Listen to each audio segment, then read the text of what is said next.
Howdy,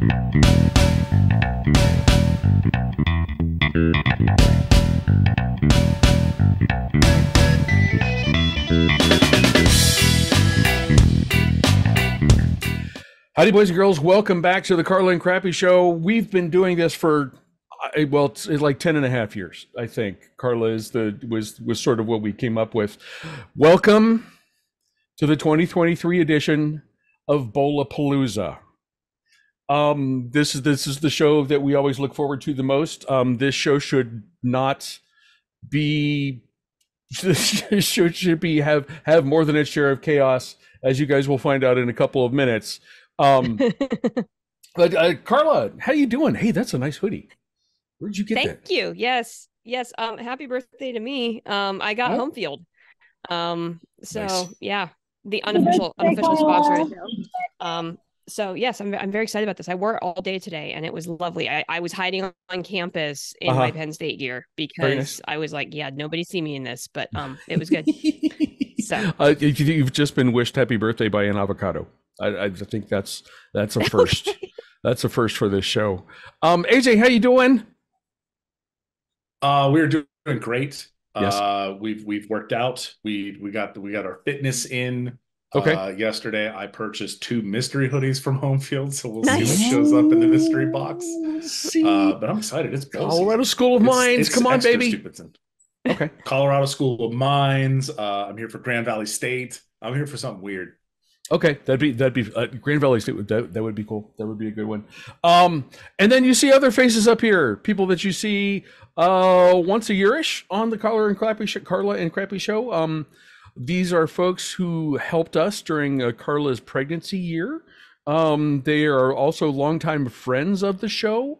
And we're gonna. I have an introductory question for everybody, just to kind of.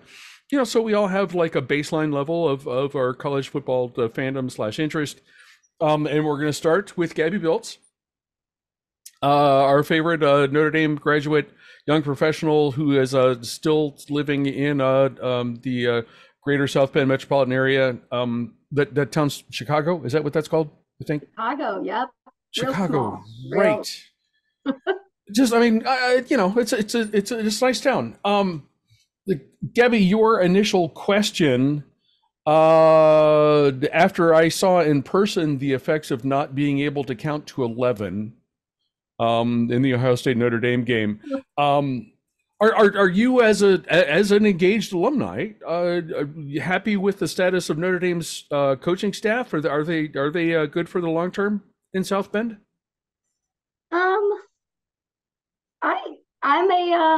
I'm a Coach Freeman fan. I think it takes a couple of years to figure it out, get the groove. So hopefully they keep him around, let him kind of continue to build. And he'll take some counting lessons. He'll get the boys some counting lessons. They'll be ready to go for next season. We won't have another mishap like that. Mathematics. For anyone who has ever said, why do I need this? I'm never going to need this in real life. You at least, if you're going to be a football coach, you need to be able to count to 11. Kelly Krieg, how you doing? You seem to have an avocado with you. Is that I do. Is this from Kirk S. Nevin Arena in Greensburg? Okay. High School JV team is currently losing to Humfield 3-1 a few moments into the third period. Okay. But there is a kid who shares your name. 3-2. Oh. And there's an avocado. I appear to switch sides. I don't know how that happened. I'm not asking questions. Okay. Okay. And one of those. There's a kid with our last name out there on the ice. There's a kid with your last name who has an assist as well, correct? Yes, on the first goal. Very nice. Who had an assist on the second goal? Okay. We don't know who got an assist on the second goal. Okay. Well, we'll find out here shortly, I assume. Kelly is a Penn State fan, like I am an Ohio State fan. So you guys are aware of the level that we're talking about here. I know Kelly after the Penn State Michigan game, Kelly was one of more than one Penn State fan who said something's got to change. Something's got to change. Primarily, that meant losing Penn State's offensive coordinator and hiring a new guy. Kelly, has Penn State done enough to make you, as a very engaged alumni and fan, happy through the offseason? Well, yes, but because I'm so far hopeful about their Anthony Kildenachy, the replacement for the incredibly inept Mike Yursich. Mm-hmm. But we have lost Manny Diaz, who we always knew he was kind of on loan to us. We always knew he wanted to be a head coach again, but we didn't really want to have to replace both coordinators in one off season, and so that's going to be tough. Just when we thought we had everything wrapped up again, somebody ripped the paper off, and so we're starting over. Okay. What do you want to say? Aiden? Quick. Drew Aller is mid. Oh, okay. We're muting you. You don't pick on. Wow. Oh boy. Just for the folks at home, it might have been low on the microphone, but I believe what he said was Drew Aller is mid. Oh. Wow. That's a hot take. We'll see how that goes. Let's see how this spicy. Ages. We need to put an avocado. How does freezing cold takes work with an avocado? How does that work? I was just gonna say that's a spicy guac. That's a spicy guacamole. Aiden, I think it's going to be happy that we're going to be happy that we have you here. So next up on our guest list, I have a mute button. Yeah, we may be happy about that as well. Next up on our list of guests is Jake Rose. As far as I'm concerned, he is the voice of Middle Tennessee athletics, because when he's calling Middle Tennessee athletics, I'm listening. So therefore, he is the voice of. He's called football. I know there was at least one game that I was listening to you to tell me what was going on. Also calls men's and women's home basketball at Middle. Jake, how you doing? Awesome, doing great. Also got my my fitness in, and also got my home field on. We're going Rainbow Warriors tonight. Rainbow Warriors sucking up to AJ, which is a tremendous strategy as far as I'm concerned. Jake, because we have you here. You've been doing this for a long time. You are absolutely a friend of the show, but I'm interested in your professional take. Obviously, we talked about we interviewed Coach Stockstill, the football coach at the beginning of the season, prior to the season. We have talked about the notion that he was let go at the end of the regular season, and Middle has a new head football coach, Derek Mason. Derek Mason, do I have that correct? Yeah. What is, as someone who does what you do, how do you assess the hire? What do you think? Well, first off, Coach Stock was great to work with for my 9 years that I've been around the program. He's absolutely first class. It was tough to see him leave, but I kind of think that it was just kind of time for just something new.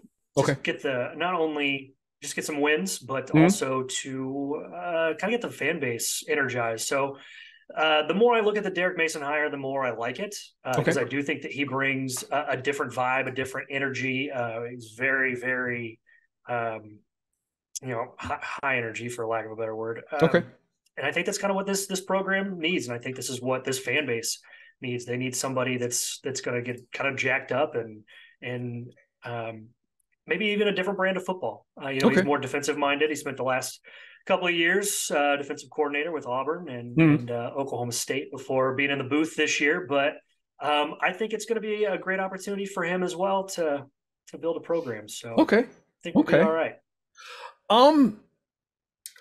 Guys, I as I kind of alluded to, we have a short-term guest with us, and we're going to call this the show within the show. The show obviously is Bowlapalooza. The show within a show is going to be Bradenpalooza, because Braden Gall has been able to join us. He is, of course, watching, paying attention to the Tennessee Titans game that is happening as we tape this on Monday night, and as a person who does what he does, which is a lot of talking about sports on the national and local levels, he's got to be able to talk intelligently about the football game when it's over. Braden, how you doing? Hello, everybody. Hello. Thanks for putting up with me. Dude, no, we're going to take you through our entire script, so everybody is going to have an idea of what they're in for. But we're going to get you to talk about your game that you picked for us. We're going to get you to pick all the other games that we have selected. And then we will get you out of here so you can watch the second half. The first thing I'm going to do, I've been asking everybody an introductory question. Yours is this: you're asked to explain to Florida State why the Seminoles didn't make the playoff. What do you tell them? This is going to be real crazy, guys. This is going to be real out there. Uh-oh. But they're not a better football team than Alabama. Nah. If they had Jordan Travis, it'd be a different conversation. If they hadn't played the worst strength of schedule, it'd be a different conversation. But they're not a better football team than Alabama. And unfortunately, 2 or 3 teams were going to have their feelings hurt this year. And that is how we ended up with 3 teams sitting out. And I'll pander here just for a second and say Ohio State fans have not complained enough. A sentence never uttered in the history of sports talk media. I've never heard this before. Completely true. I've never heard this before. They're just not as good, guys. They're just not as good. Is the quarterback thing the main issue for you, or strength of schedule, or both? I think it's if you put them all together.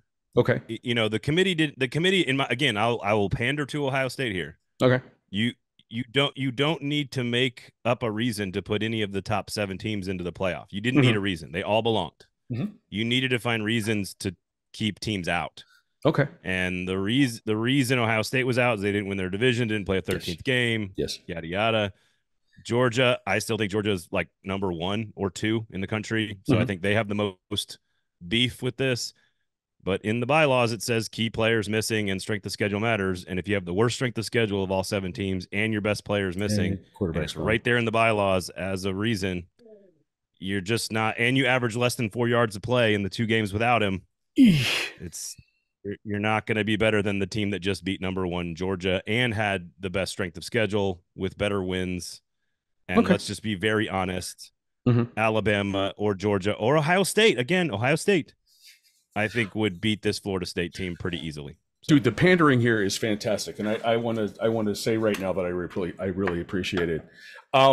As you guys know, the main focus of Bowlapalooza is to pick whatever minor bowl games, and I'm saying by that I mean not non New Year's Six bowl games that we feel are interesting on Thursdays, December 28th. At 9:15 p.m. on ESPN, Braden has selected the Valermo Alamo Bowl. This is Arizona versus Oklahoma. Arizona is favored by 3. The AJ Fun Index is, I think, the most fun of all the games on our list, a 62.5 point over-under. Braden, we're going to let you tell us about this game, and then go ahead and make your pick. All the fun meters are, first of all, Alamo Bowl, traditionally very fun matchup, always very, very fun. Yes. Always very entertaining. Like, I think one of the greatest comebacks in the history of all college football happened in the Alamo Bowl. I want to say TCU Oregon, I think, a couple of years ago. It was TCU Oregon, including Gary Danielson changing, not Gary Danielson. Gary Danielson getting the quarterback's names wrong is probably what it featured. It had Gary Patterson. God bless. That was Gary Patterson. Gary Patterson, normal listener to the show. Really sorry to you, Gary. But he changed shirts at halftime, and that's what kicked off the comeback. That's true. That's good. Nice. That's exactly correct. Good pull there. Okay. So always a great game. Always a great game. Normally between the Pac-12 and the Big 12. And while technically that is still a thing that's happening in this particular version of the game, It is a Pac-12 team soon to be in the Big 12 and a Big 12 team soon to be in the SEC. So I find that to be awesome and hilarious and fun. Jed Fish is the head coach at Arizona, who I was absolutely wrong about. I thought he was a terrible hire. So hand up in the air. He's done a great job. Noah Fafita is a freshman All-American, all Pac-12 quarterback for Arizona. Super fun to watch there. And Oklahoma told its like 7th-year senior who had a fantastic season and beat Texas this year, Dylan Gabriel, to hit the bricks. So he's in the portal. So that's crazy and weird also. So if you just add in like history of the game, the two conferences, basically, and the two teams, one leaving and one joining, really fun young quarterback for one team who overachieved this year. And Oklahoma, a team that, again, is, I guess, going to play a young quarterback that they think is the future because going to have to. Maybe Dylan Gabriel can make more money at Oregon than he can as like a third string undrafted free agent in the NFL. Otherwise, I just think it's a super fun game. If this was a normal football game, I would pick Oklahoma, like lay the 6 or 7 or so. Okay. But it's not a normal football game. It is a bowl game. And so therefore I will pick Arizona. Zona. All right. Boys and girls who are on our cast tonight, file away mentally Braden's breakdown of that game. What we're going to do to him to get him, to get him out of here in time for him to take care of his other responsibilities is very briefly go through the list. I'm going to do just a quick intro, rapid fire style, and Braden's going to give us a pick. Myrtle Beach Bowl, Ohio University versus Georgia Southern. Southern is favored by 3.5. What you got? Georgia Southern, SEC speed. Let's go. That's my Georgia South. That's perfect. That's my whole perfect. Spiel. Perfect. That's my whole spiel. The Avocados from Mexico Cure Bowl, Miami of Ohio. Boo! I as an Ohio University alum, I am required to do that. Versus Appalachian State. Appy is favored by 5.5 points. Braden, who you got? Look, App State, really nice second half to the season. Couple of nice upset wins there. Surged at the end of the year. But I'm picking App State, not for any actual football reasons, but because of Chuck Martin's sweater vest he had on after the MAC championship game, to which it looked like it was 12 sizes too big. And maybe that just happens when you get a Gatorade bath in your face instead of on your back. I don't know. But I will take App State, and that is hardcore football analysis. We like it. We like it. It's hard to act like you've been there if you haven't been there for a few years. So, the Miami guys don't know what they're doing. Just dress like it's 2023 though. Like it's not that big of a deal. The Lockheed Martin Armed Services Bowl, Jimmy Madison versus Air Force. James Madison is favored by 3. What do you got? I don't even know if Kirk Cignetti's coaching in this game or not. I don't think he is. Obviously the Indiana new head football coach, so that's an interesting storyline to keep an eye on there. Really, really happy that this team got put into a bowl game. They weren't supposed to be. So all the credit there. That's why I'll take the upset here and take JMU. But Air Force was supposed to be a very good football team this year. They started out as a very good football team this year. Did not finish that way. So, did not. I will take the hey, we got to go to a bowl game motivational factor here for James Madison. Nice. The Easy Post Hawaii Bowl, Coastal versus San Jose State. Sparty Jr. is favored by 10. What do you think? Oh gosh, and like is Grayson McCall like still playing? Like he's not playing for the team anymore. I know that, but like is he still playing college football? Like is he going to be watching the game in college somewhere, like in a dorm? Somewhere in his 14th season. Who are they playing? San Jose State. I'll take San Jose State. All right. I'll take San Jose State. San Jose. The best coaches dump after a win bowl. The Duke's Mayo Bowl. North Carolina versus WVU. West Virginia is favored by 3. Obviously, no Drake May. What do you think about this one? This feels like an improper setting to talk about coaches dumping, but I think that this is probably the perfect setting for that. Are we sure? Are we sure about that? Yeah, we're sure. We're very sure about this. yes, the post-game celebration will be more interesting than anything that happens in the game. Obviously, that is obviously the case. But if like North Carolina's defense had a few moments this year, but without Drake May, I don't know what this football team is. Honestly, I really don't. West Virginia has overachieved the entire season. Neil Brown has done an excellent job. They figured out ways to make plays. The defense got better. They got a little bit of an identity at West Virginia now, which of course is strange considering they were trying to find money to fire him like 2 games into the season. So I'll take West Virginia just because I think they're a more cohesive unit right now, and without the best quarterback in college football, or second best, maybe third best. I don't know. Maybe the best pro prospect probably in the game. I think it's hard to pick North Carolina. So I'll take the Mountaineers. But I will remind Mountaineers fans, all of you listening, that the John Denver song is not about West Virginia capital W. It is about Western portion Virginia. Of the state of Virginia. So I just want to point that out. Still one of the greatest vines of all time. So here's the situation. Have you ever been in the Shenandoah River Valley? It's not in West Virginia. It's not West Virginia. It's in Virginia. It is not. It is not. Clues, people. Context clues. He wrote that song about Maryland. He did. It was actually a river. He wrote it about a river that like crosses the border right there. It's exactly right.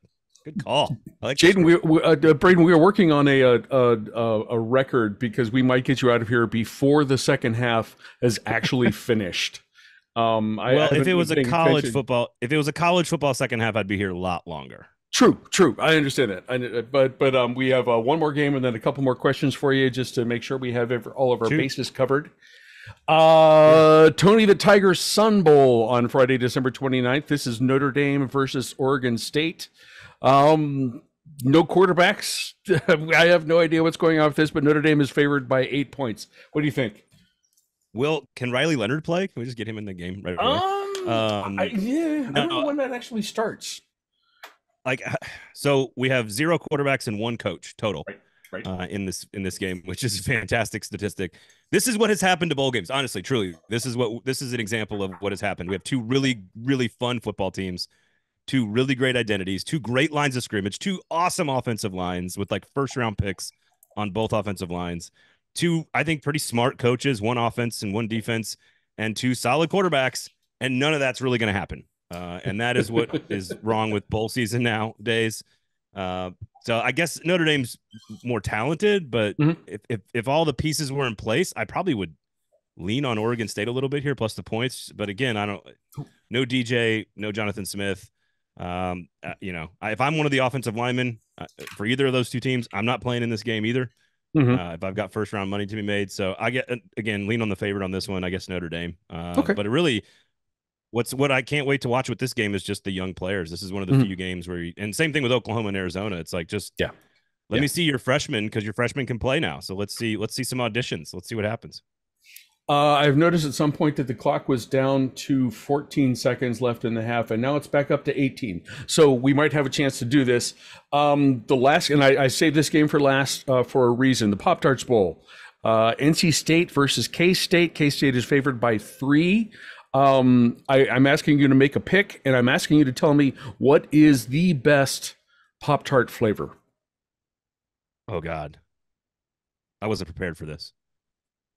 My gut instinct to go like full on heel and hot take artist is to say cinnamon and brown sugar, but because it's the most breakfasty. Like if I'm going to actually eat it for breakfast, which no human should do, then that's the one I would probably go with. Okay. But 3rd grade me agrees. Yeah. But like, I don't know. Like first, I think it's been over 15 years since I've had a Pop-Tart. I would go, I don't love strawberry stuff in general, just in general. I'm not a huge strawberry guy. And the blueberry one like weirds me out with all the food coloring, but I do like the blueberry one. I guess I'll have to stick with my answer, cinnamon and brown sugar. It just tastes the most like a breakfast pastry of all of the other ones taste like my children's 7-year-old's dessert pie after dinner, you know. I don't have the children experience with this. I don't have the children experience with this, but I'm liking your Pop-Tart flavor pick. What do you think about this football game?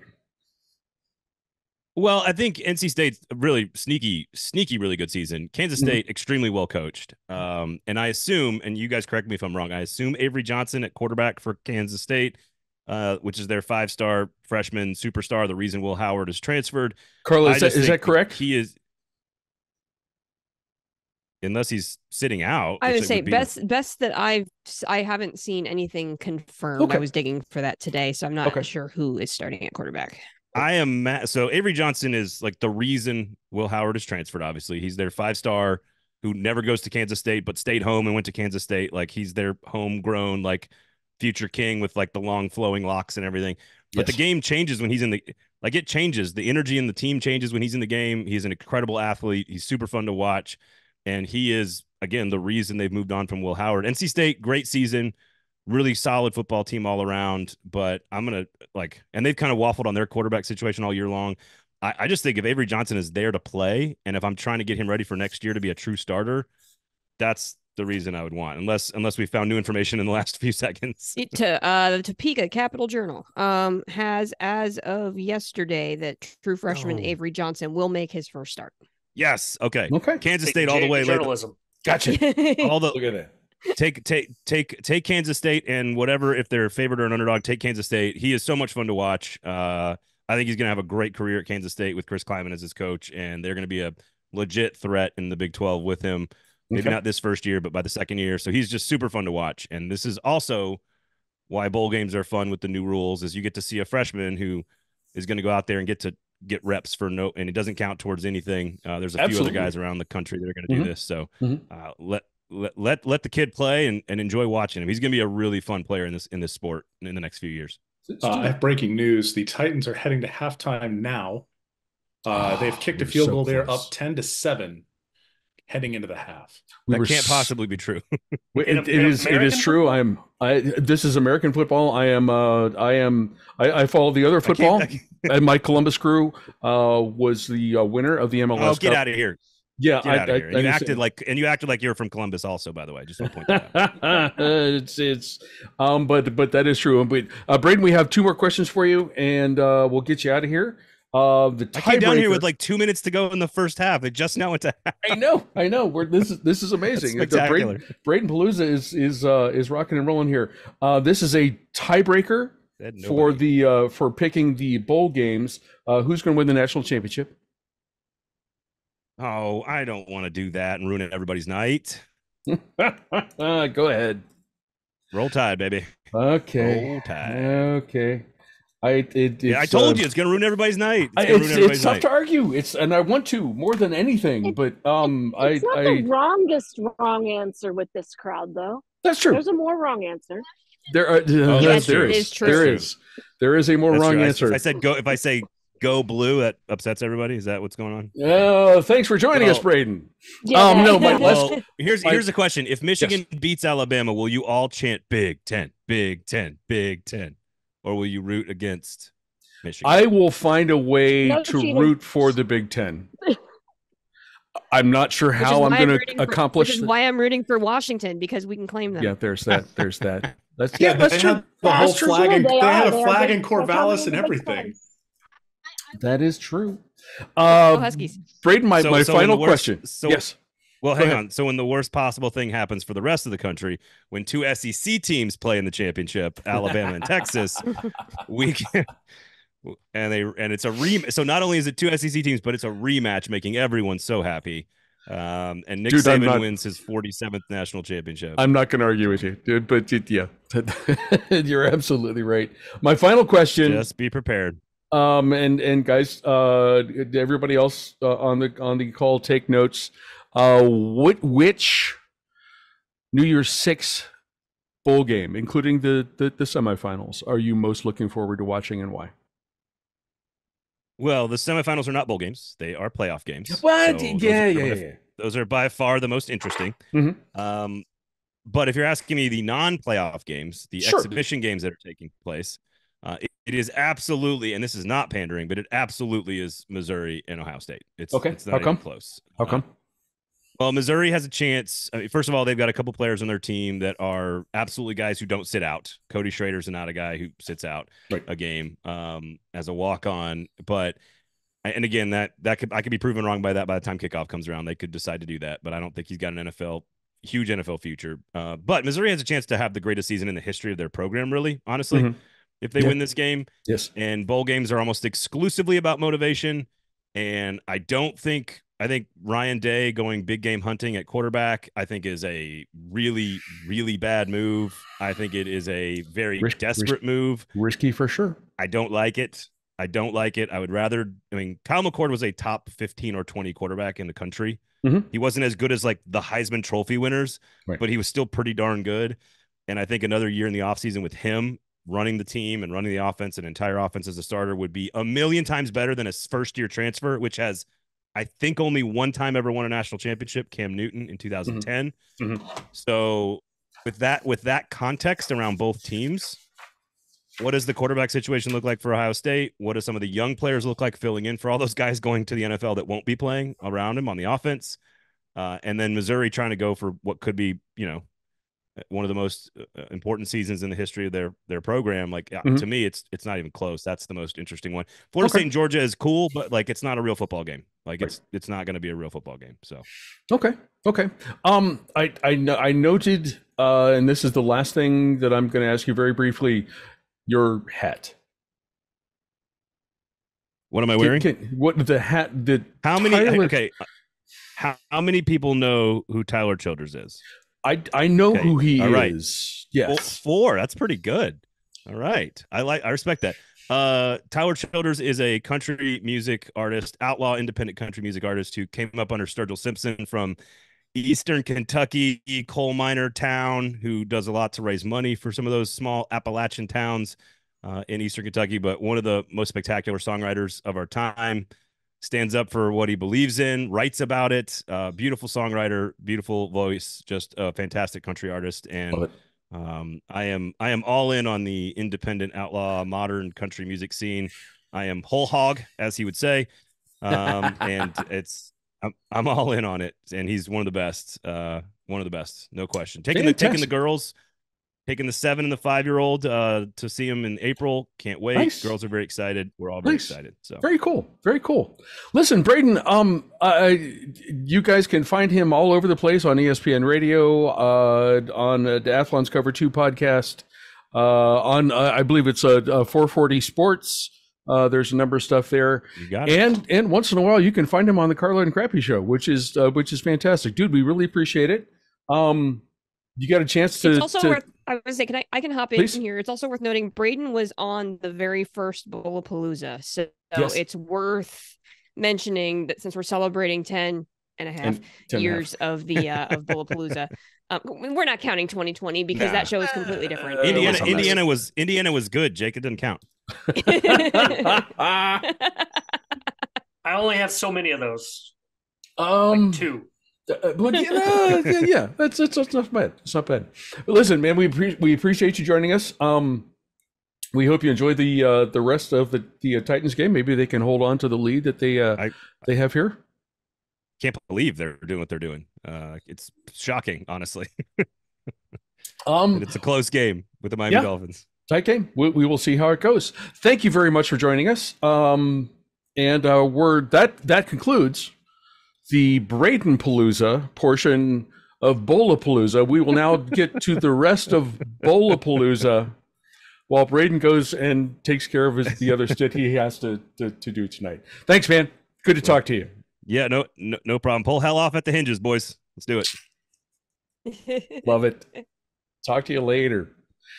Okay, kids. You all know now what is coming. And we've been through the questions for our cast members. We are going to jump right into our games. We're going to begin with me because on Saturday, December 16th at 11 a.m.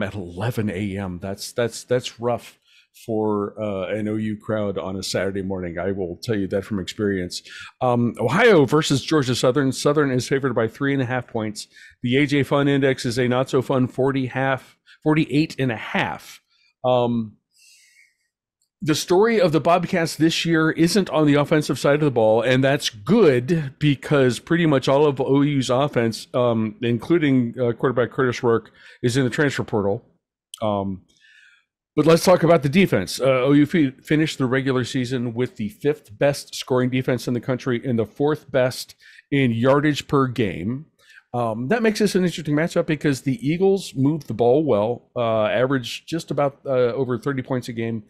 And that's good enough to beat out the neighbors on the list like Oklahoma State, Clemson, and Florida.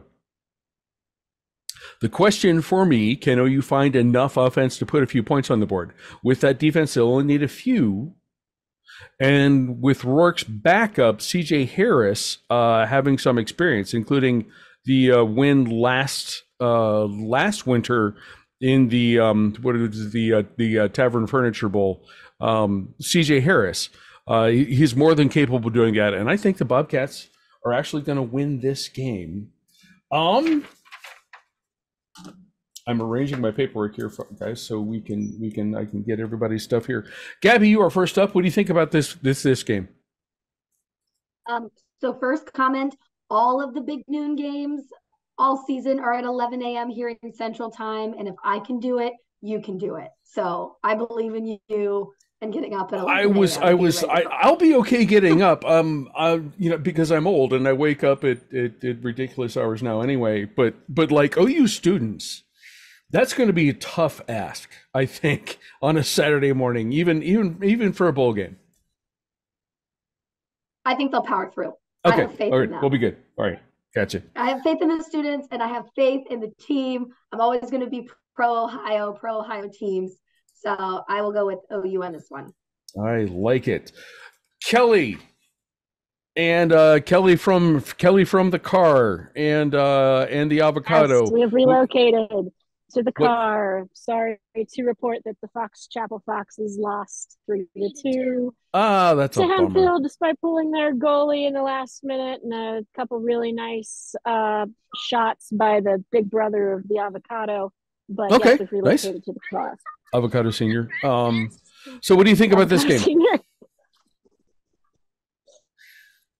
I know better to pick against Ohio if you're around, and so you can pretend I'm not. Very easy when it comes to things like that.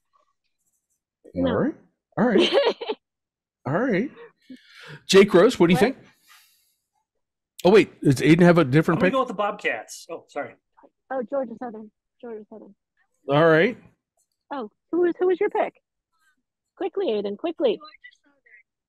I heard him. I heard him. Okay, I heard him. You muted again. I'm sorry, Jake. Go ahead. Any reason to make it quick. Oh, wait. That's all right, man. Yeah. Yeah, and if you go over to if you're gonna do a really long associative property. Yes. And so I think Miami, Ohio is going to beat Appalachian State. But wait. We'll get to that game. You got your math backwards, goofball. We'll get to that game. And I'm gonna say something gross in front of your child, which Kelly, I should probably warn you about before. Okay. Jake, please go ahead. We're going with the Bobcats. All right. As Braden mentioned, C.J. Harris has a little bit of experience. That defense has been awesome all year long. And Georgia Southern hasn't won a game since October. True. And Ohio, underrated party school. Those folks are going to flock to Myrtle Beach. They're going to have a good time. Doesn't matter what time the kickoff is. Athens knows how to get down. As a several-time winner of Party School of the Year in various surveys, I would quibble with the notion that we're an underrated party school. However, I appreciate your pick. Properly rated party school. Okay, that's I think that's pretty close. AJ, what do you think about this one? Jake's not wrong. Georgia Southern hasn't won a game since October. Oh, I thought about you were talking about the party school thing, not the party school thing. No. No, not the party school thing. I think they are, they're properly rated. When he said underrated, I went, hold on. I believe that they are very properly rated. They have received a number of accolades and awards for their debauchery, I guess we could call it. I have to say this though. Please. Yeah, have they not won a game since October? That's right. That means they were just bad in November. It's December, and they've got practice time and health to pick up. Mm-hmm. And that's why I'm picking Georgia Southern. Okay. They won it. They got to the bowl game. They won it. Very nice. Carla, you're the last person to make a pick on this game. What do you think? So my entire logic here, knowing that, we've got different personnel on, kind of both teams here. Georgia Southern hasn't won in a long time. I got essentially a new offense coming in for Ohio. My whole philosophy in picking here is who's going to be more excited to be in Myrtle Beach. 100% it's the people from Athens, Ohio, where it's cold. Hell yes. So who's going to have the more motivation to play here? We're going Bobcats. We're going Bobcats. For no reason other than that. I like it. We have everybody's picks on the Myrtle Beach Bowl. Next up, as I juggle my schedule here. As I said, that game was on Saturday, December 16th at 11 a.m. This game is on the same date at 3:30 p.m. on ABC, the Avocados from Mexico Cure Bowl. The person with the kid who is dressed as an avocado is the one who is going to be leading the discussion on this game. This is Miami of Ohio versus Appalachian State. Appy is favored by 5.5 points. The AJ Fun Index is 45.5. Kelly, are you going to begin, or is it going to be Aiden? I will start, but he's going to take over because he's actually done far more research than I have. Sounds good. As he tried to show you on the last game. Yes. Yeah, we heard that. I chose this bowl for two reasons. One, because fans have done, non-Michigan Big Ten fans have adopted Appalachian State as our own since they beat Michigan. Absolutely. I am 2007, either somewhere in there. And then when they played at Penn State, probably 2013 or 2014, and nearly won and got a well-deserved standing ovation from 105,000 Penn State fans in Beaver Stadium. Nice. Just kind of adopted them as our own. And then when this little goober went as an avocado for Halloween, it just kind of, I really had to pick this bowl. It all came together. And I feel like the hockey player is trying to get in the vehicle, so he's going to sit on the curb until we're done. He put his stuff in the car. He's going to sit on the curb. But I looked at the schedules of the two teams, and not much overlap, but I did notice that Miami, they had a couple losses, being the other Miami, and then one to Toulouse on Toledo. So they're flying pretty high at the moment. Okay. App State, on the other hand, they just like to ruin everyone else's fun. They do. And that's just what they're good at and what they're good for. And since they've had a good enough season, they beat a ranked JMU, but was JMU really ranked, or were they just given a ranking because it looks good? Yes, they were 24th, but it looks good on ESPN for them to have a ranking. Okay. But they came pretty close. They gave their other losses were pretty close. They gave North Carolina a tough time when they were ranked. So I'm gonna say Appalachian State is going to just ruin Miami of Ohio's good time. I'm totally good with that. State did. I'm totally good with that. Okay. Are you able to translate for Aiden if we can't hear him? Yep. Be quick. Okay. Please do. Quick. My first thing is, I already said this, but Miami, Ohio, I just want to mention this, beat Ohio. Yes, they did. They beat Ohio. They did. And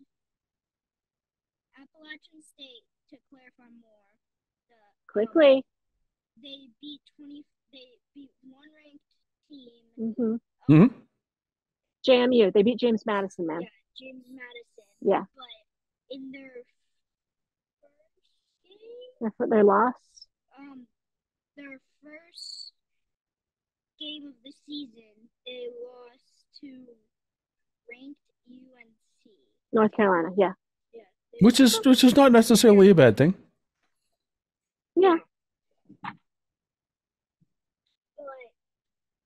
What's up, Evan? I will have to go with the. Very quickly. Aiden, who are you picking? I'm gonna have to go with the upset, and I think Miami. He has picked So Miami noted. Ohio. So noted. Yeah.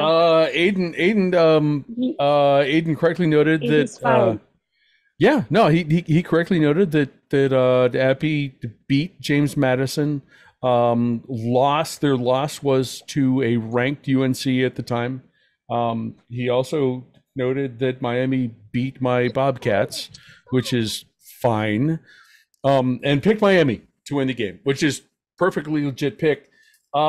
Jake, you are up next. What do you think about this game?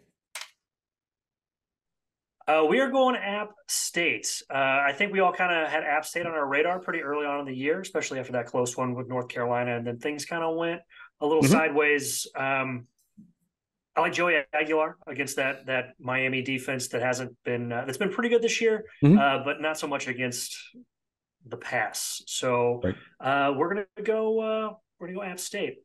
Okay. Next we have Braden, of course, picked App State. AJ, you are up next. What do you think? So I think a lot of people got off of the App State train. I mean, they lost to UNC early in the season. They should have won, to the point where Mac Brown said post game, "I'm just glad they're they're NC State's problem now."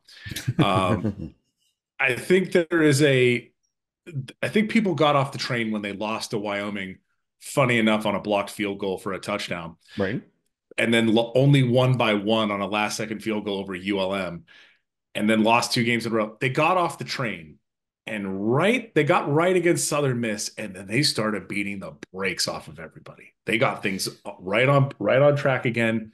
They beat James Madison when game day came to JMU. And ruined everybody's fun. Which, by the way, that game was on ESPN Plus, which was a travesty. If you're going to bring game day to easy a Sun Belt easy game, on ESPN Plus. Yeah, absolutely. Listen, they brought game day, and they didn't give them. When you bring game day to town, Jake, you put noted. the game on the linear TV. You put the game on the linear TV when you bring game day to town. You got to move that game. Yeah. I agree with AJ that if game day's there, it's got to be on the big. It's got to be on the main. It really does.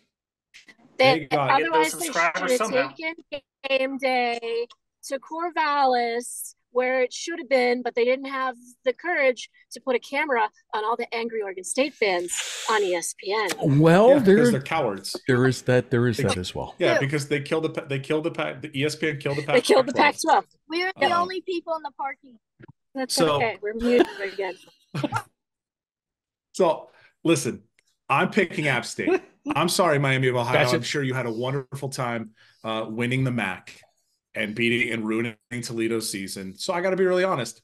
I hope you get wrecked. Go App State. Carla, what do you got?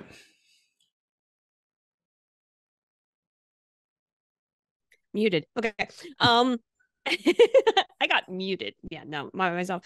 No, I think AJ's right. People got off the App State bandwagon this year, and I've been an App State fan for a long time, and I just feel like when you look at their schedule, who had the tougher schedule between these two teams? You can make a pretty clear argument that it was Appy, right? I mean, the MAC just wasn't quite, you had Toledo and Ohio and who else, right? Directional Michigans were okay this year. Like, the MAC was just not as spectacular as like some of those years that the MAC can be really, really good, right? I think the Sun Belt was a better conference from top to bottom this year. I think Appy State played a tougher schedule. They've played ranked opponents. They've played Power 5 schools, which and taking them to the wire, give me App State. Okay, gotcha. The thing I wrote in my notes is that I'm going to bleep myself. I wrote as a reminder, you need to bleep yourself on your own damn show, because Miami, App State's going to win this game. And Kelly, I apologize. I know you have children back there, but this is adults, grown-ups do this. There's nothing you could say that they haven't heard. Okay. I play hockey, and I have a 15-year-old brother. 16. There's nothing you can say that'll offend me. Point taken. Gabby Gabby hasn't made a pick. Gabby, you're the last one. What do you got? Well, I feel really bad picking it. Actually, let me go first. It was going to go down, but I'm sticking to my guns in like my Ohio schools. So I feel like if I picked, because for the first one, Ohio, I gotta stick with my state, man. So I'm gonna go Miami of Ohio. All right. I always pick for random reasons. So we're going simply because I love Ohio. Okay. I am okay with that completely. Next up, we move ahead to Saturday, December 23rd at 3:30 p.m. on ABC, the Lockheed Martin Armed Services Bowl. I feel like that name should be longer than it is. James Madison versus Air Force. As I said before, James Madison is favored by 3. The AJ Fun Index is 41.5. Jake has selected this game. Jake, take us through what you got for this one. Yeah, I'm excited for this one for a couple of reasons. Mm-hmm. One, because it's going to be two contrasting styles. We have the number 1 rushing defense in all of college football, with the Dukes of JMU taking on the triple option. So that in itself is just going to be kind of fun to see. Also, no Kurt Signetti. He's gone to IU, as have, how many of the coaching staff and how many of the players are in the portal. So it's going to be a different looking JMU squad. However, it's still going to be a hungry JMU squad, as everybody knows. They were not allowed to be in the bowl games until there weren't enough 6-win teams. So NCAA did the right thing kind of by throwing them a bone, giving them the Armed Services Bowl.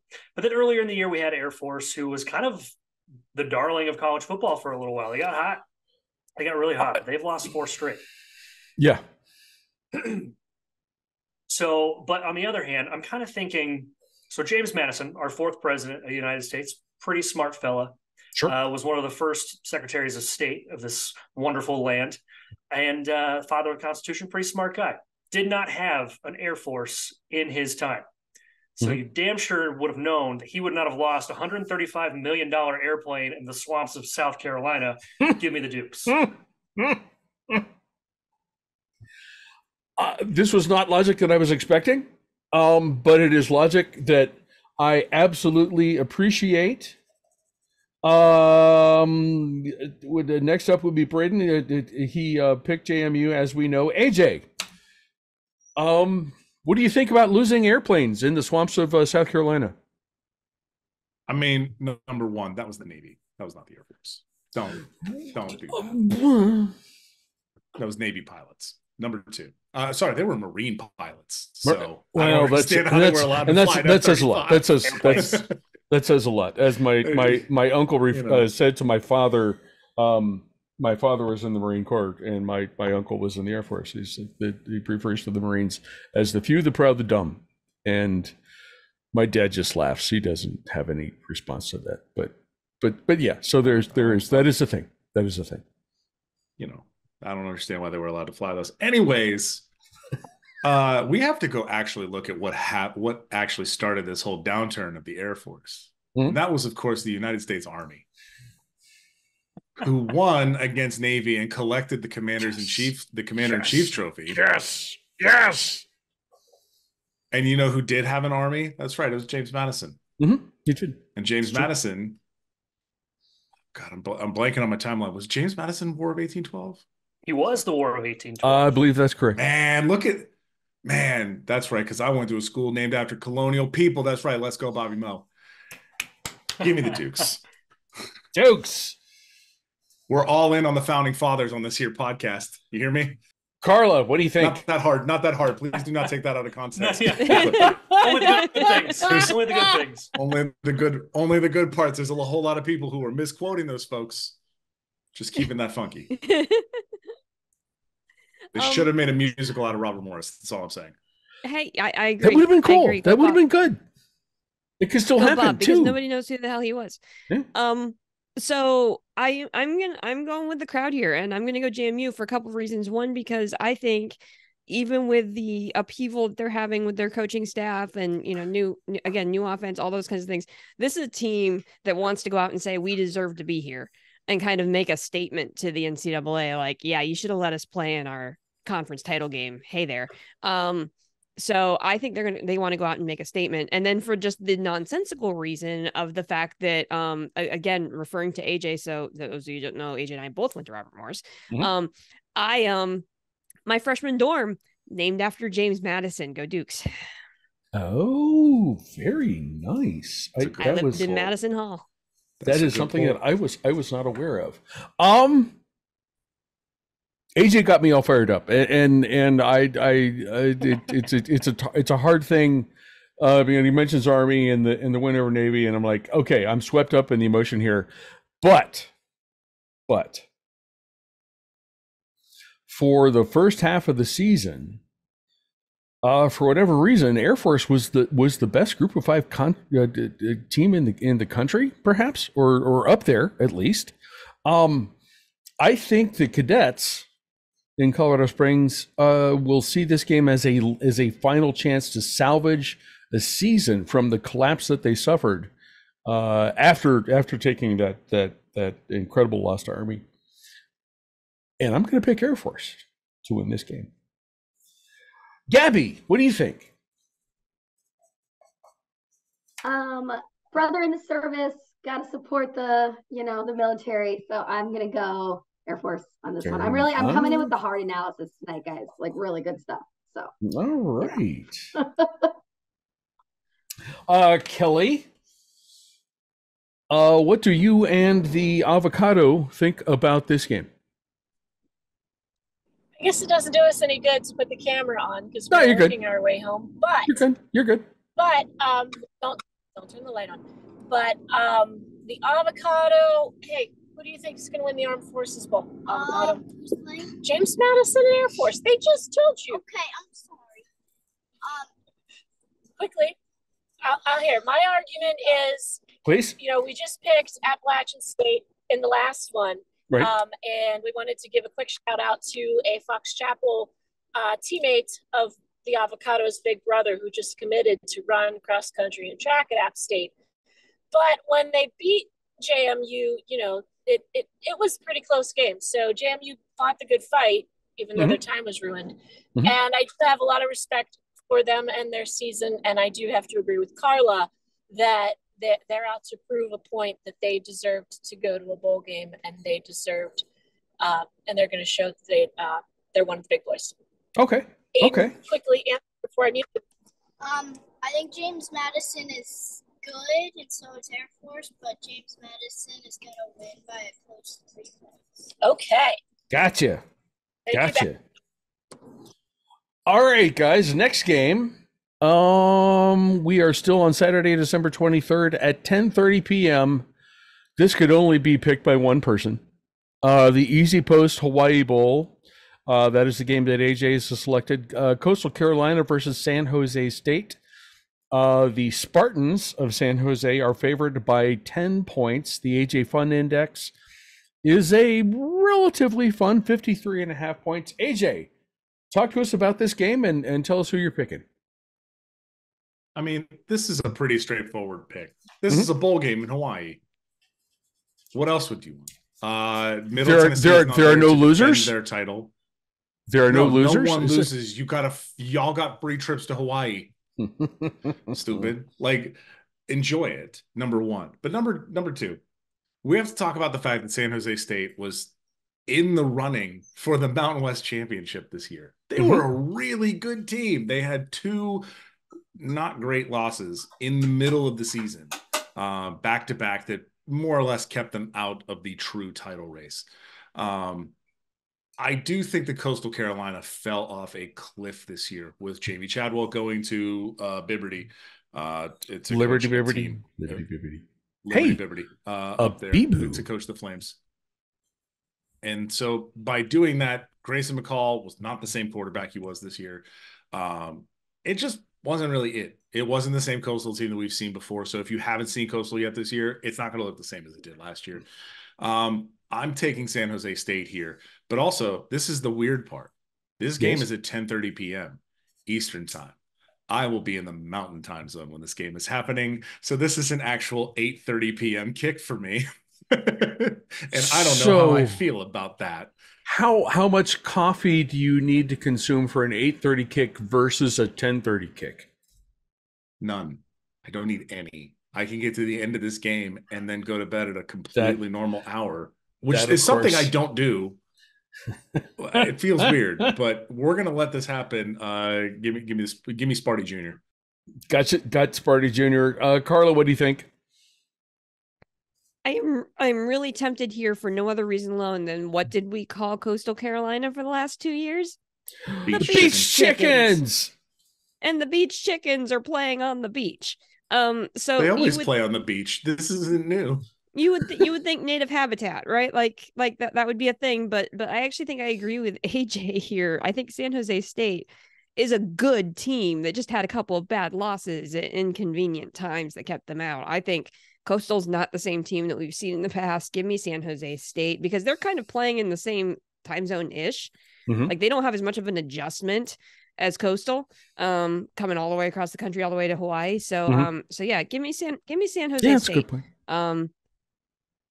That's a really good point. I want there to be a good Sparty somewhere, and if it's not East Lansing, that Ohio State can beat every year, it might as well be in San Jose.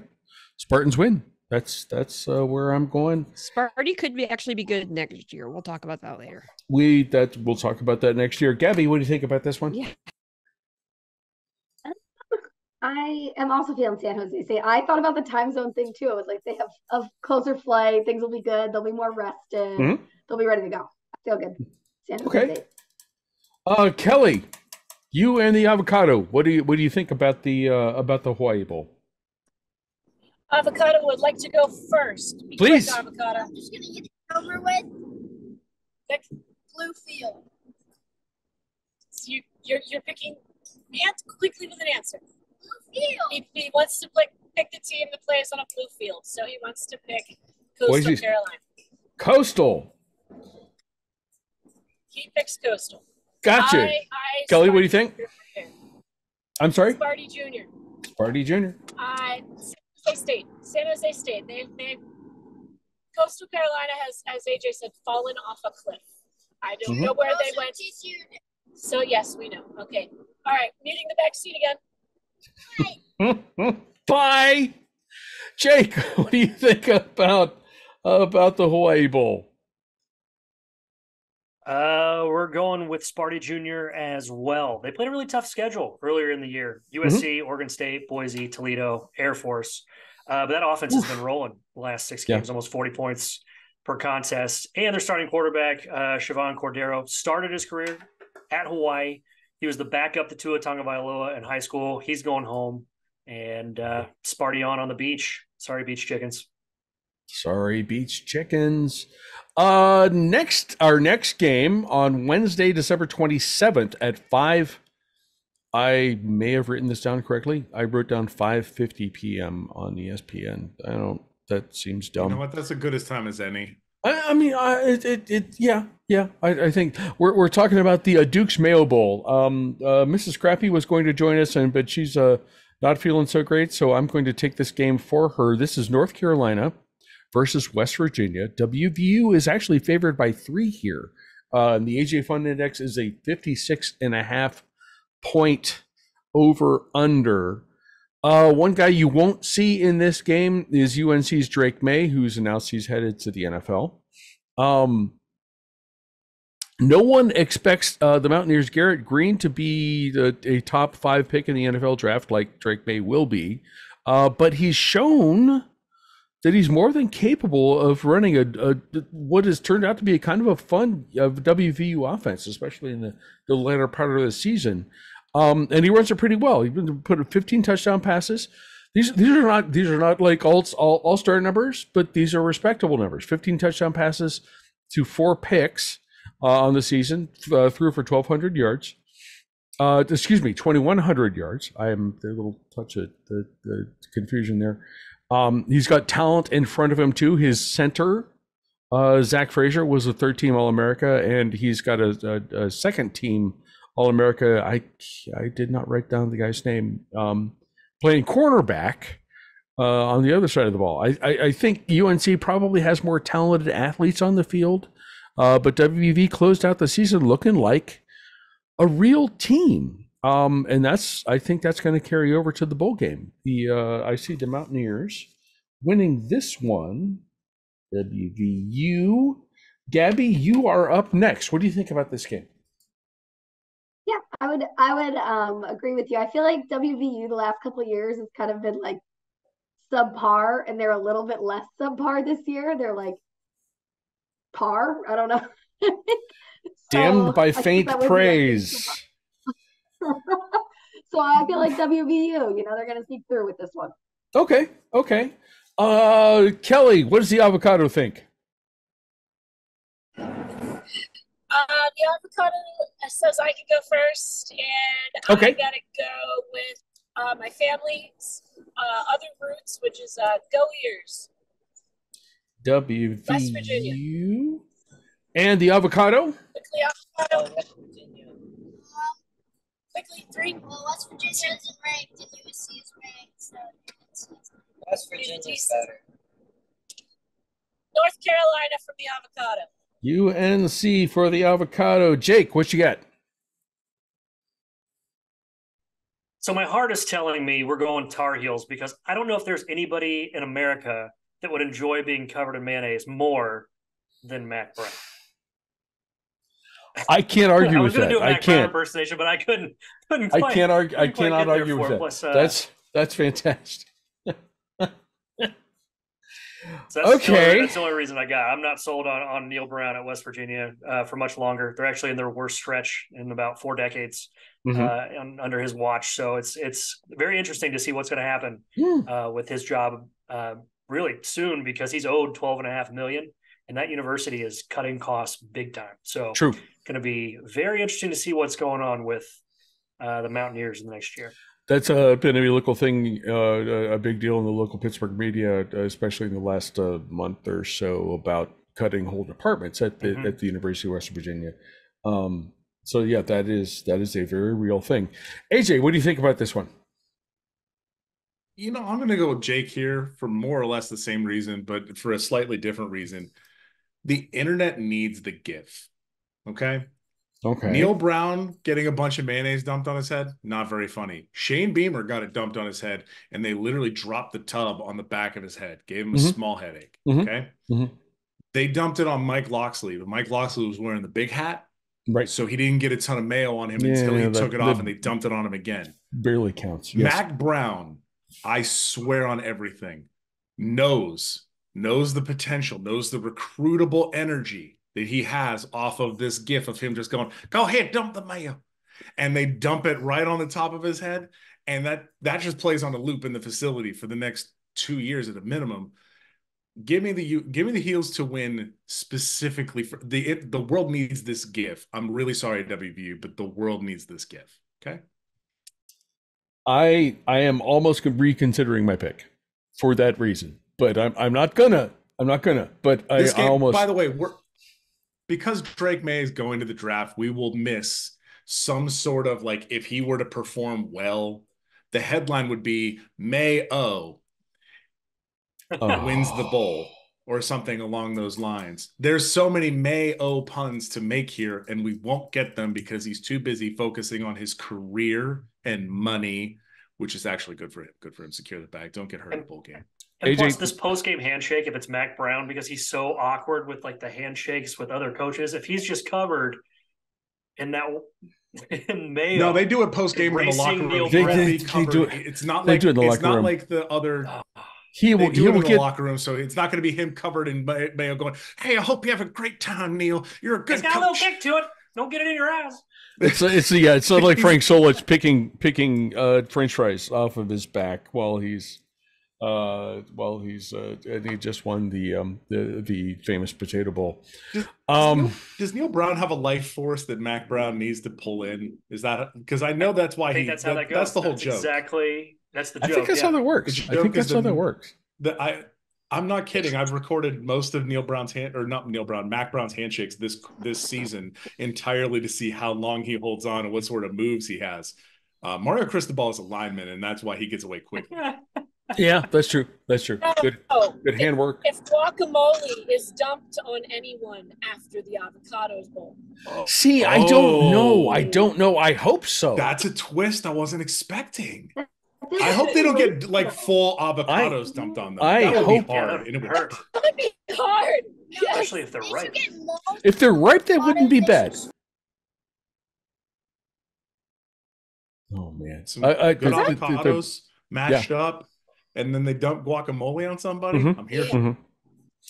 They're really expensive though. Avocados are not cheap. As long as we're talking about post-game celebrations and food.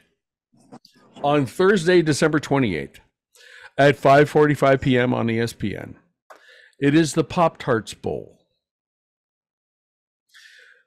Carla's going to talk about this game. It is NC State versus K-State. K-State is favored by 3. The AJ Fun Index is a not-so-fun 47.5.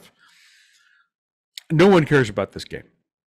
There is apparently going to be an edible mascot on the field.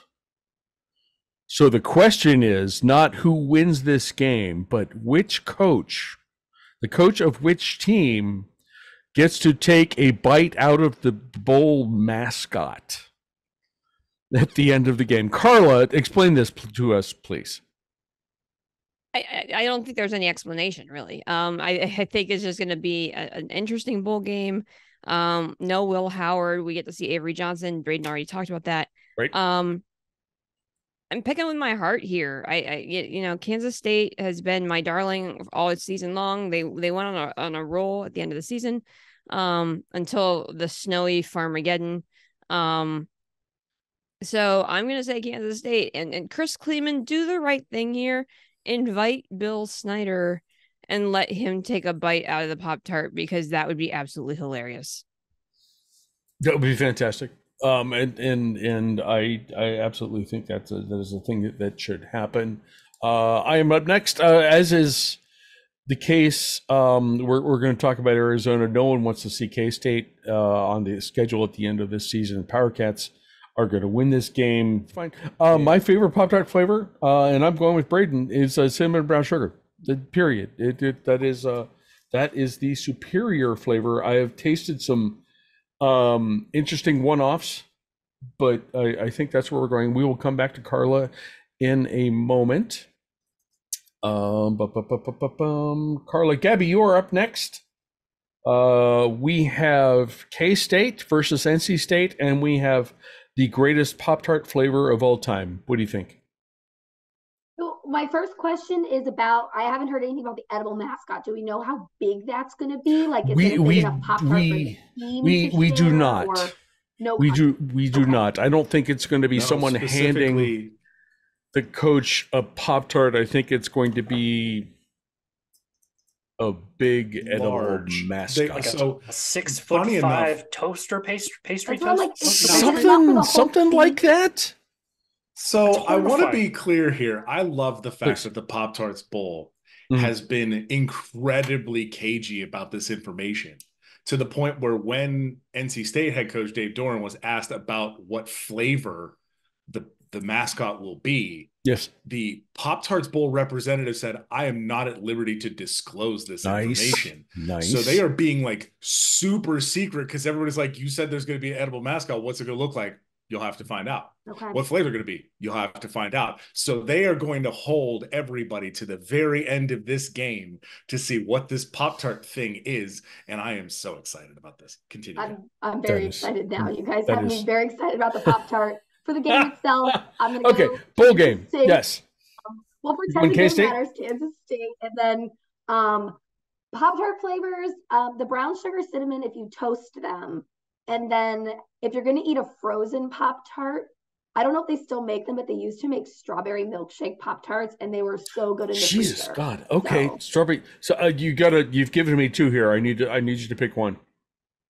Well, one's toaster, one's freezer. It depends on the scenario. So, weigh the scenarios. I need one. The brown sugar cinnamon. The brown sugar cinnamon because it's. I toast them more often than I freeze them, and yes, I still eat them. It's not a childhood snack for me. So. Just clarification there too. I had Pop-Tarts. I had Pop-Tarts for breakfast this morning. Kelly, you and the avocado. What are your avocado? I'm just gonna get this over with. I agree with Carla, aka the birthday girl. K-State is gonna win. K-State, gotcha. I want to get to the Pop-Tarts. Yes. You are all wrong. Also, he likes fudge. Chocolate fudge is the best Pop-Tart, and strawberry sucks. He's got a problem. It is the worst. No one. I would point out that no one has actually voted for strawberry yet. It has been mentioned. Okay, guys, boys, do I get a vote here? No. Okay. Well, anyway, K-State is gonna win, and the best Pop-Tart, hands down, is s'mores. S'mores. Okay, we have different nominations from the Krieg family, and that's awesome. I appreciate that. Next up is Jake. We're talking about Pop-Tarts, the game, and Pop-Tarts, the toaster pastry. What do you think? Pop-Tarts, the game, we are going K-State for the simple reason that NC State is not allowed to win more than 10 games in a season. They've been playing football for almost 120 years in Raleigh. They have one double-digit winning season. That was back in 2002. So that would not break tradition. So it's got to be the Wildcats. I was not aware of that. It's gotta be the Wildcats. I'm totally on board. Yeah. And they have the second best offense and defense in the Big 12 this year, so that helps as well. But they were Pop-Tart flavor, please. Yes, we're going blueberry. I know it's neon blue, purple, not really anything that's edible per se. Are you saying blueberry or wildberry? Because wildberry is the purple and the blue. Different things. No. I'm a traditionalist. We're going traditional blueberry. Okay. Traditional blueberry. Yeah, once they started doing the s'mores and like the mixed flavors and stuff like that, I couldn't get in with that. I'm a classic guy. So we're doing blueberry with chocolate fudge, a close second. Ooh. There's something for the avocado. Little support there. AJ, you are the last person. Pop-Tarts the bowl and Pop-Tarts the toaster pastry. What do you think? We're gonna start with the game because that's why we're here. Yeah. And I'm gonna go against Jake. This is the year. It's a stupid reason, but this is the year that NC State breaks the curse and wins their 10th game. This has been a running bit for the better part of he's literally not wrong. They have been destined to be either 8-5, 9-4, or 7-6 for the last 30 years. It is a very stupid thing. And they've just could not get over the hump. They've had so many NFL players come through. They had Phillip Rivers. They had Russell Wilson. They had all of these players. None of them could win 10 games. So Phillip Rivers was the last 10-game quarterback for NC State. So I'm going to go with this year because I don't know anybody on the team. And sure, this is the year that they win 10 games. Okay. And the best Pop-Tarts flavor. Yes. This is a hard one because I had to go back to my childhood. Sure. I had to think about it. Now, that's not to say that I haven't had a Pop-Tart since then. I love Pop-Tarts. Love them greatly. I do, as I do. My childhood favorite was s'mores. I loved the s'mores flavor. It was a truly good flavor. But man, frosted strawberry hits so different as an adult. And that's why I got to go frosted strawberry. I'm sorry. Special about frosted strawberries. Yes, there is. Frosted strawberry. Daily dose of fruit. You're good. We got it. Is this game on the CW? No, it is not on the CW. The only bowl game that is on the CW is a game that we are not talking about today because it is the one that is sponsored by the drinking establishment seating furniture company, and they can get wrecked. So that's the game that's on the CW. I just assumed that Dave Doran wanted this game to be on the CW. So he absolutely did, because NC State was 4-0 on the CW this year. That's right. Which meant that they had 4 games on the CW. Nice. Yep. Yeah. Also, shout out to my Carla, what is Little Miss Feetball's favorite Pop-Tart? Probably unfrosted strawberry. Oh, okay. What is your favorite Pop-Tart? Because we didn't ask. Mine. We're not there yet. Oh, yeah, no, we did ask. I did need to ask you that. Yes, please. So I think. I know I see that a lot of you have picked cinnamon brown sugar. That's tough to beat. That would tend to be the one that I would go for, but I also enjoy the strawberry. So and I'm the grown up, so I get to have some frosted or no? I get to put the frosting on. Yeah, Ellie can't have that much sugar, but mommy can. So but I think I'll go cinnamon brown sugar officially. Okay. And see, now I gotta erase that because and then we're up here, and there we go. Okay. As far as the Pop-Tart flavors contest goes, this contest has no winners.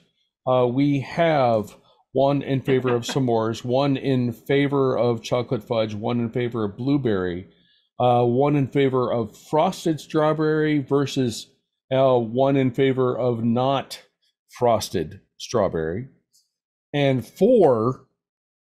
I think that math works out. Someone else can check me on this. I have no idea.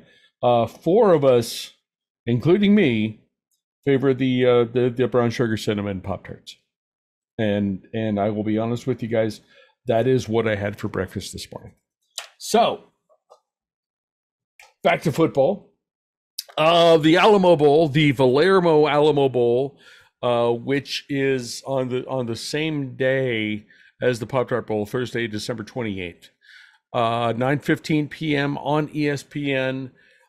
Braden took us through the analysis of this game. This is Arizona versus Oklahoma. Zona is favored by 3. The AJ Fun Index is a truly fun 62.5 points. We have Braden. AJ, you are up next on our list. What do you think about this game?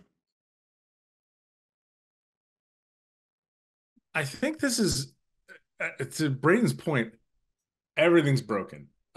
This is the fun part of bowl season, is that especially now with the transfer portal, adding on top of the draft of reasons why guys are just not going to play. So whole rosters are just not what you thought they were. So I'm riding with Arizona here, a lot of which comes back to they were really, actually, truly good at the game of football this year, which is something that could not be said. As I mentioned when we were talking about the Territory Cup, they were really good. Arizona State was not, and they went out for revenge, and they absolutely got it. They are going into the Big 12. I think they want to have some momentum and kind of kick in the pants the one that's leaving and show that they belong. So I think they are going to get up for this game. This should be a truly good game. You need to put your eyeballs on this one. Yeah, this one's Arizona. Zona. Carla, you are up next. What do you think? So I've said this all season long. I'm not even sure I care who's playing in this game. Arizona is the team that nobody wanted to see as their opponent in the bowl game this year, because they were just that good. Arizona plays defense. Oklahoma, depends on the game. Whether or not they decide to play defense. This game is in the Alamo Dome. Things are going to get weird. It's late, technically East Coast. It's almost after dark, because it's the late cap after. It's real close because the way the scheduling is funky during bowl season. You don't get the 7:00 game, you get a 5:45 game, but like this is the last game of the night. It's gonna run late. Give me Arizona to finish out a season that has been pretty remarkable. That they've been able to do this. But yeah, I'm bear down all the way here. Go Arizona. As Carla mentioned, Arizona finished the season as the team you definitely did not want to play. Oklahoma finished its season by losing its quarterback to Oregon. Bear down, boys and girls. Arizona is winning this one. Next up, Gabby, what do you think? I've been kind of watching both of these teams play this season, so kind of a tough one. But I feel like, for the sake of trying to get ahead points wise in Bowlapalooza, I got to pick some different ones than people. So I'm gonna go Oklahoma on this one. My friend went to Oklahoma. I went to a game there. It's a blast. I think they're gonna bring it together, and they're gonna beat the team that people are afraid to play. So your friend, if I remember correctly, was like a Big 12 hammer throw or shot put champion. Is that something like that? Is that correct? Yeah. Shout out to Lauren. She made the Olympic trials for one of the throwy things. I should know what it is, but for throwing things. Like that's nice. Yeah. That's fantastic. I think it was the hammer. But it might have been the shot put. She throws it off. It's just throwing stuff. That's fine. That's excellent. But I'm partial. I vote for for my brother in Oklahoma for her. Okay. That's cool. That's cool. Kelly, you and the avocado, what do you think about this game? I'm no longer in my avocado suit. We didn't need to know that. We're still going to call you the avocado, Aiden. It doesn't matter. Yeah, you're the avocado for the rest of the night. No, for the rest of your life. Everyone, for the rest of your life. I will have to agree with everyone who has mentioned it. Okay. Because it's exactly how I felt about Arizona as well. The team nobody wants to play. Right. I didn't want one or two of the bowl projections had them running up against our Nittany Lions in something. Mm-hmm. And no, you don't want that. I didn't want to play them. No. So Arizona. Okay. The avocado. Zona, got it. Arizona. Jake, you're up. You're the last guy up for this game. What do you think? We're going bear down. I like the cut of their jib. I like Noah Fafita. I think the freshman is legit, and Jackson Arnold, 5-star, but we haven't really seen too much of him. And there's a lot of kids that are not playing for Oklahoma in this bowl game that we just don't know. Yeah. So give me the Arizona Wildcats, and I think it's going to be the best non. God, I almost said January 6th. New Year's 6th bowl game. Sorry, Liberty's not playing in this. No. Give me the Wildcats. Very nice. Very nice. We wrap up our Bowlapalooza season on Friday, December 29th. My mom's 85th birthday, by the way. Happy birthday, Pat. 2 p.m. as always on CBS, the Tony the Tiger Sun Bowl. Notre Dame versus Oregon State. Notre Dame is favored by 8 points. The AJ Fun Index is 43.5. To the surprise of no one, Gabrielle is the one who wants to pick this one. Gabby, what do you think? I know, to the surprise of no one. It's been sad because my team hasn't made a New Year's 6 in a few years, and I've been forced to pick them in Bowlapalooza, Yes, so lots of wild things transpired today. Sam Hartman, even though he said he was going to play in the bowl game, announced that he was not playing in the bowl game. So Notre Dame is...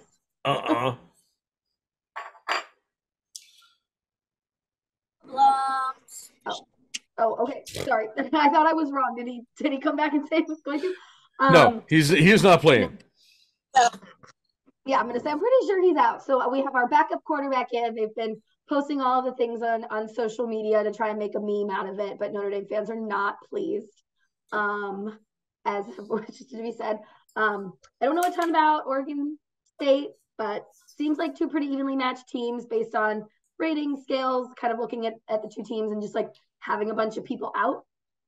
So what could have been a really exciting game, I think, is maybe going to be a little underwhelming. But a really great opportunity to see how our backup QB thrives and if we've got a good guy heading into next season. So a nice preview maybe for both teams for next season. So looking at it that way, a way to grow it and be ready for the next season, as opposed to, a really excellent game of talent.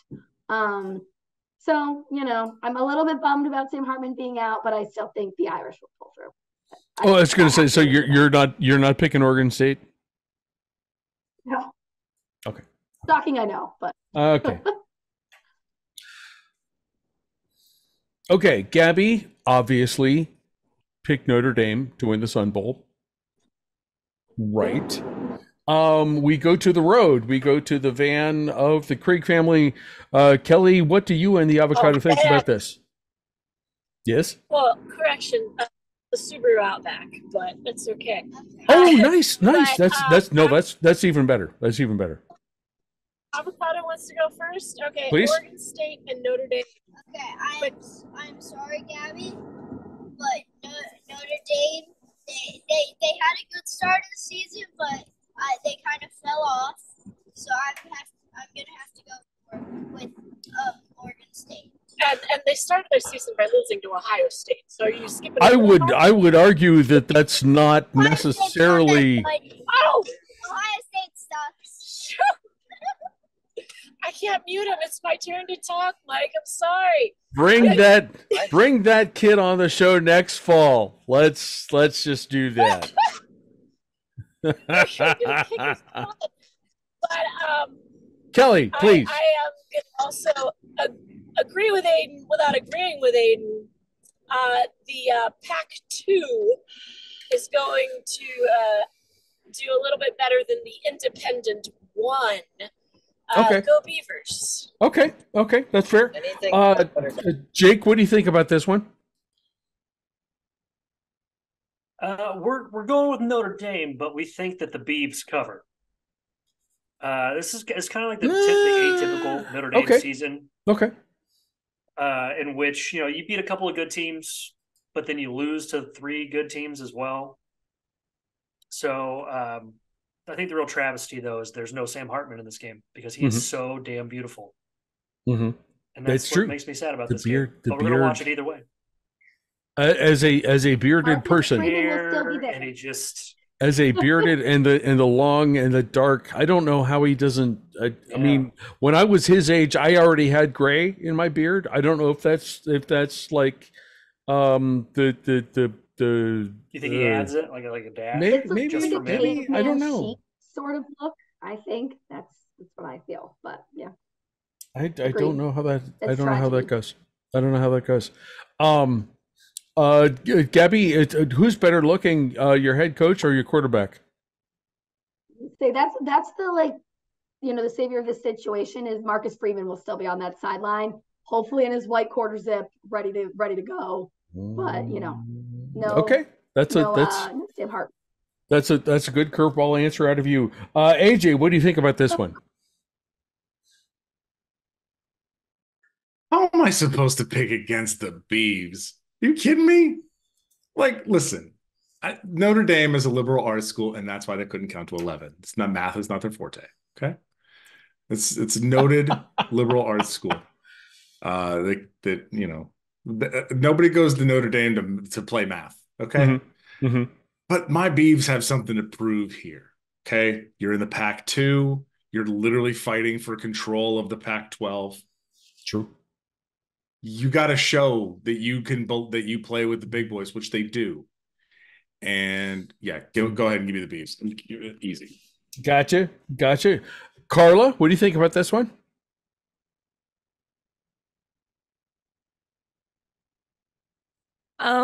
Weird things happen in the Sun Bowl. True. And so and so as much as on paper I think Notre Dame should win this game, I'm with AJ. Give me the Beavs. All right. I'm just with transfers and all of that stuff. I still look at the I still look at the what's going on with these rosters, and I feel like Notre Dame's got the most complete team. So we're going to go with the Irish on this. I have one tiebreaker question for everybody before we get to the wrap up here. And looks like Carla has gone. We're going to pick her up. Carla was not feeling so well. Let me see. Andy, Gabrielle, as we are looking at Michigan, Washington, Alabama, and Texas as our final four. This is only for a tiebreaker if we need one for the Bowlapalooza championship. Who's going to win the Natty? What you got? I have really enjoyed watching Washington play all season. So I know they're maybe not, the top pick as far as talent goes, but I have really loved watching that team play and would love to see them win the championship. All right. Kelly, you and the avocado. Who's going to win the Natty? Who's going to win? Yep. I want not want, but who? I know. I want it to be Washington. Right. I can't shake this sick feeling that it's don't do it. Michigan. Don't do it. I'm sorry. I don't want it to be true. I know you. I just trust me. I know you don't. Can it just be Washington and Texas in the national championship? I don't. Because I wish that was possible. Because I hate Alabama and I hate Michigan. You need to pick a winner. 3, 2, 1. Michael Penix Jr. should have won the Heisman. Therefore, Washington wins. Okay. I like it. Jake, tiebreaker question: Who's winning the Natty? Man, my gut is kind of leaning Alabama as much as I don't want to say it. Mm-hmm. I think the winner of the national championship does come out of that Michigan-Alabama game. I would love to see Washington and Michael Penix take home a national title. But then again, man, Quinn Ewers and that defensive line from Texas is really good. True. And they can change a ball game. So I think my gut is Alabama just because of Nick Saban and for as confusing as that Alabama offense can be at times, especially at quarterback with Jalen Milroe, they're still finding ways to win. Mm-hmm. Mm-hmm. Okay. Yeah, you're absolutely right. And as I said when Braden made that pick, I'm like, I can't argue. AJ, who's winning the Natty?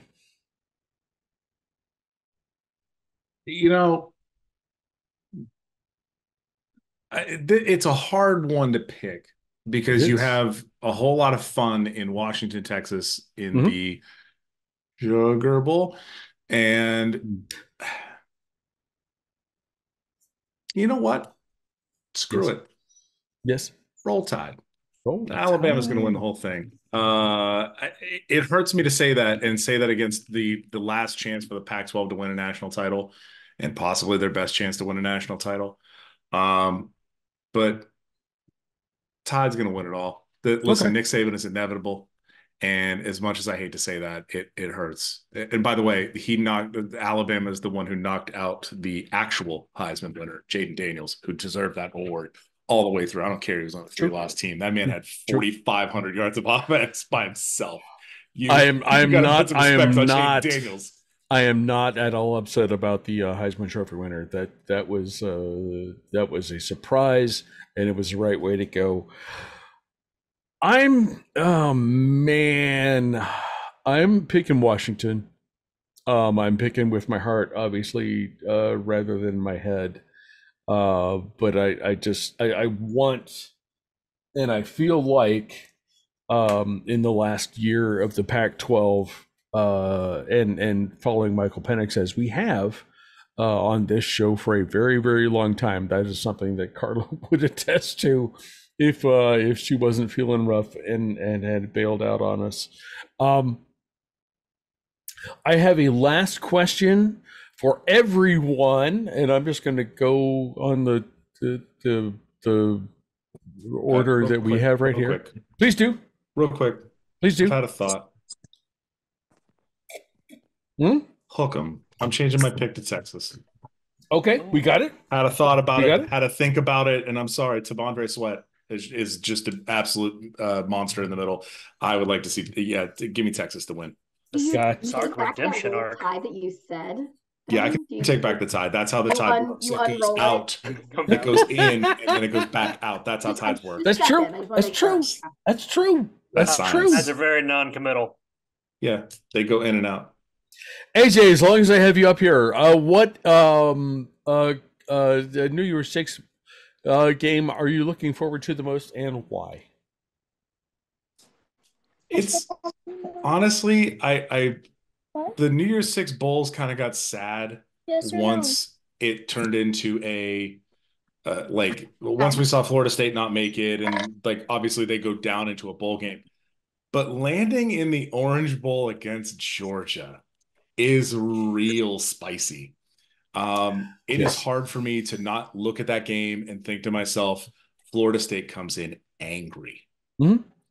We are going to prove to you that you made a terrible mistake.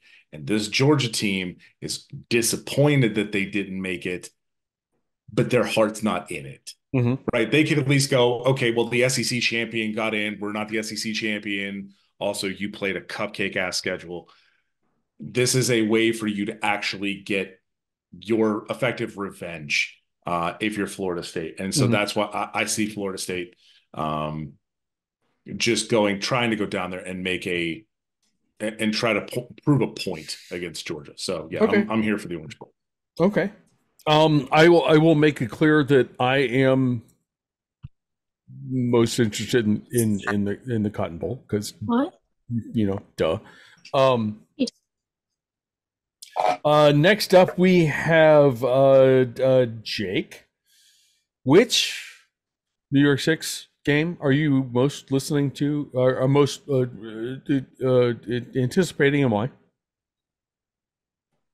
I think on paper it's Ole Miss and Penn State, just because it's Ole Miss, Penn State. It's number 10 versus number 11. It's the Peach Bowl. But I want to know how Brian Ferentz leaves Iowa. Does he go out like a real man, scoring no points 2 straight games in a row? Wow. Does he have the courage to go out scoring 0 points as the offensive coordinator at Iowa? Wow. So give me Iowa and Tennessee. I'm okay. I am all on board with that one. Kelly, you have multiple people involved with these picks. Which New Year's Six game are you looking forward to most, and why? I think you guys know what she's gonna pick. Yeah, I know what you're gonna pick too. What?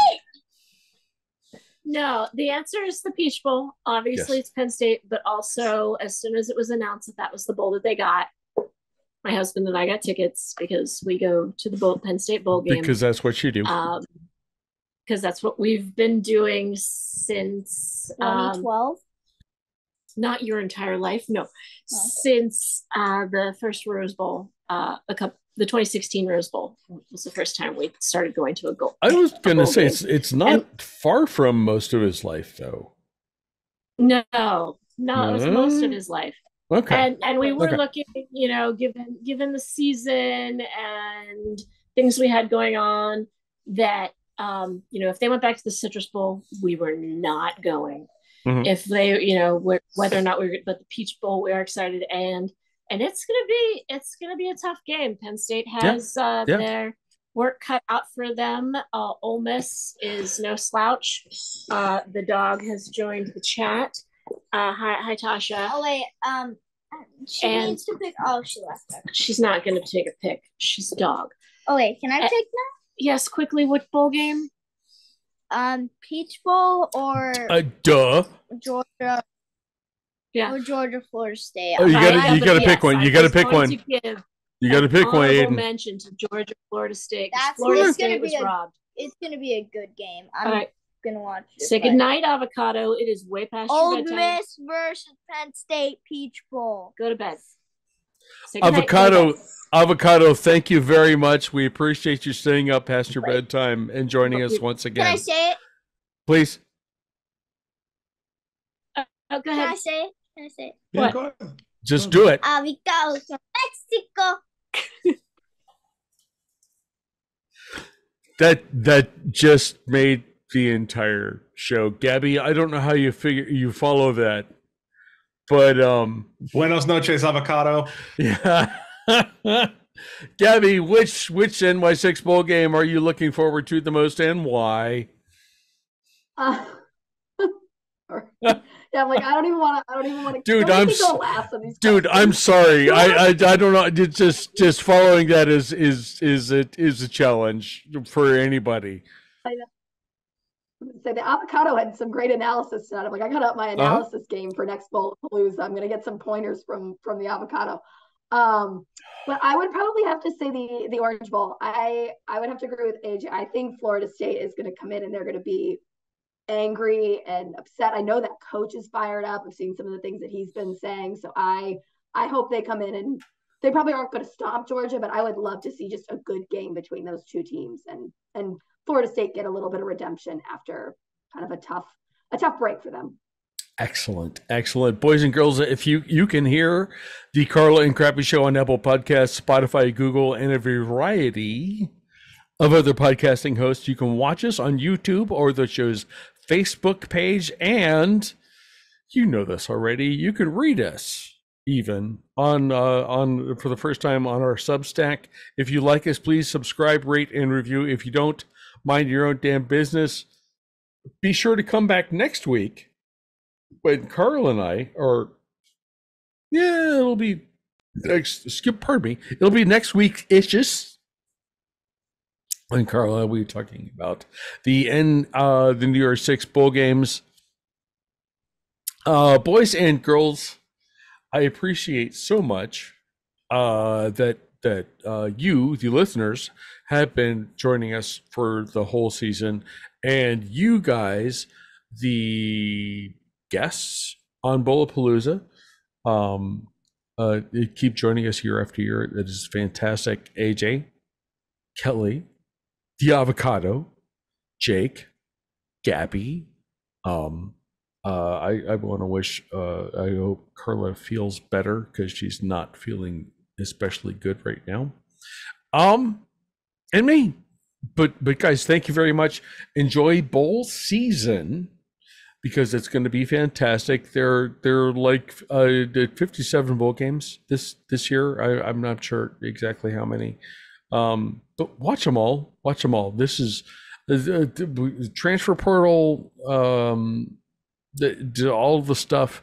It's going to be fantastic. So be sure you are paying attention. Thank you, everybody. Enjoy the games. And Carl and I will be back in a couple weeks to talk to you about the New Year's 6 bowl games and beyond. Cheers, everybody.